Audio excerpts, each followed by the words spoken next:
Aku tidak percaya, seru Lina, matanya terbelalak tak percaya. Kau pasti serius, Arya. Lamaran sahabatnya menggantung di udara, kental dan tak tertahankan seperti kelembapan yang menempel di kulit mereka di jantung pasar yang ramai di Banda Neira. Arya, tak terpengaruh oleh keraguan Lina, tersenyum nakal. Kenapa tidak? Ini akan menjadi petualangan seumur hidup. Ia menunjuk ke kios-kios semarak di sekitar mereka, penuh dengan pala, cengkeh, dan kayu manis. Aroma rempah-rempah yang baru digiling tercium di udara, sebuah bukti warisan abadi Kepulauan Rempah.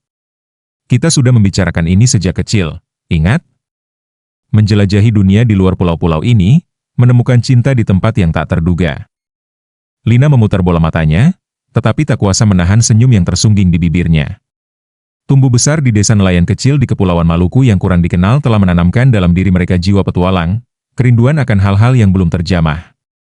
Legenda masa lalu romantis kepulauan itu, tempat para pelaut Belanda dan Portugis pernah berebut kendali atas perdagangan rempah-rempah yang menguntungkan, berbisik menggoda tentang pertemuan-pertemuan eksotis dan kisah cinta yang tak lekang oleh waktu. Namun, bagi dua sahabat sejati yang tak pernah meninggalkan rumah mereka, konsep menemukan cinta secara spontan terasa jauh seperti negeri-negeri yang hanya mereka baca di buku-buku tua berdebu. Persahabatan mereka tetap abadi di tengah pasang surut kehidupan pulau, ikatan sekuat terumbu karang yang mengelilingi rumah mereka. Seiring mereka tumbuh, bisikan cinta dan kerinduan menari-nari di sekitar mereka bagai angin laut yang riang, tetapi mereka selalu menganggapnya remeh, terlalu terikat oleh ambisi bersama dan kenyamanan keakraban. Namun Arya selalu menjadi pemimpi, seseorang yang mampu melihat melampaui cakrawala.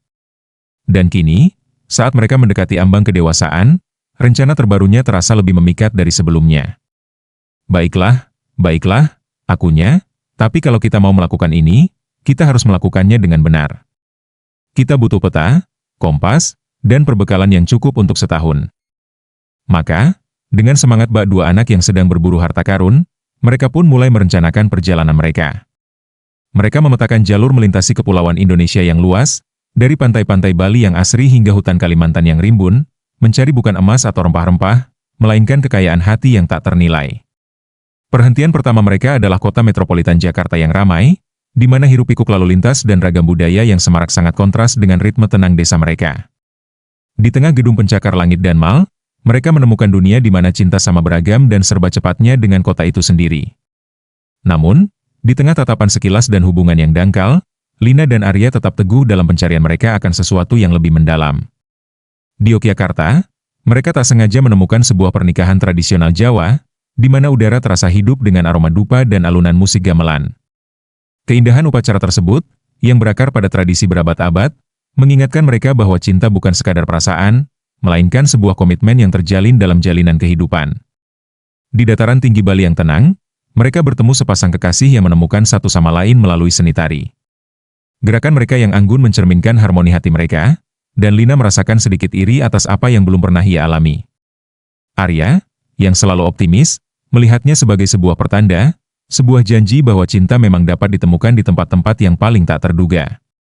Perjalanan mereka membawa mereka ke candi-candi kuno Borobudur, tempat mereka menyaksikan matahari terbit di atas lautan gunung berapi, memancarkan cahaya hangat pada ukiran-ukiran rumit yang membisikkan kisah cinta dan kehilangan. Dalam keheningan pagi yang tentram, mereka menyadari bahwa cinta bukanlah sesuatu yang harus ditemukan melainkan sesuatu yang harus dipupuk, layaknya sawah yang terbentang di hadapan mereka. Di hutan Kalimantan yang rimbun, mereka bertemu dengan suaka orangutan, tempat seekor kera penyendiri bernama Budi memikat hati Lina dengan tatapan matanya yang lembut dan tatapannya yang penuh perasaan. Melalui kepeduliannya terhadap Budi, ia belajar arti sejati cinta tanpa syarat, cinta yang melampaui spesies dan keadaan. Namun, di jalanan Bali yang semarak, selama perayaan galungan yang meriah, takdir memainkan perannya. Di tengah prosesi warna-warni dan gemerincing kembang api, mata Lina bertemu dengan mata seorang asing, seorang pengembara bernama Daniel. Matanya menyimpan rasa ingin tahu yang sama dengan mata Lina, kerinduan akan sesuatu yang lebih dari sekadar keindahan dunia yang fana. Hari berganti minggu dan minggu berganti bulan, Lina dan Daniel semakin dekat, berbagi kisah hidup dan impian mereka.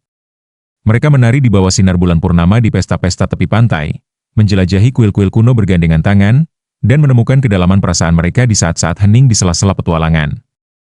Bagi Arya, perjalanan itu juga membawa kejutan tersendiri. Melalui persahabatannya dengan Lina, tanpa disadari ia telah mencari jati dirinya. Semakin jauh mereka dari rumah, Ia menyadari bahwa hatinya telah terbuka selama ini, menunggu seseorang untuk berbagi kegembiraan penjelajahan yang tak terbatas. Dan dalam kesempatan yang tak terduga, ia menemukan orang itu dalam diri Lina sendiri.